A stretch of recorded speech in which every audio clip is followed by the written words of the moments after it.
Hello guys, welcome back to another video. For today's video I decided to do something a little bit different and look at some really curious maths. Now there's a result that we are constantly using in A-level physics, and that is that anything raised to the power of 0 is equal to 1. For instance, if I had a number, let's say pi, and I raised that to a power of 0, this is equal to 1. If I had a number, let's say 7, and I raised that to a power of 0, that equals to 1. We use that result in A-level physics, and I'm sure in A-level maths as well, and all sorts of other courses, but do we actually know and understand why that is the case? Well, let's start to think just about what the power symbol actually means. Let's say that I have 7 squared. By definition, 7 squared is just 7 times 7. If I had 7 raised to the power of 3, by the definition of powers, this is just equal to 7 times 7 times 7.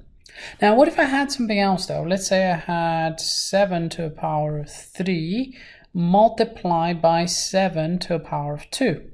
Well, this will be equal to 7 times 7 times 7. Then I need to multiply by 7 squared, which is 7 times 7. So overall, this is equal to the 7 to the power of 5. In fact, we could use the rules of proof in algebra to prove a result that simply says that if I had a number x and I raise that to a power of a, and I multiply that by the same number x raised to the power of b, this is equal to x to the power of a plus b. Now a and b could be negative. For instance, I could have 7 to the power of 3 multiplied by 7 to the power of minus 2, which will of course be equal to 7 to the power of 3 divided by 7 to the power of 2, which is equal to 7. Now here's where it gets really interesting. What if I had 7 raised to the power of 2 multiplied by 7 raised to the power of minus 2.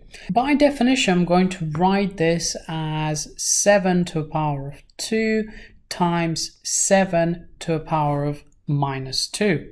Well, hang on a minute, this is equal to 7 to the power of 0 on one hand, and on the other hand, 7 squared times 7 to the power of minus 2 is actually equal to 7 squared. Well, 7 to the power of minus 2 is 1 over 7 squared, so I'm going to divide that by 7 squared.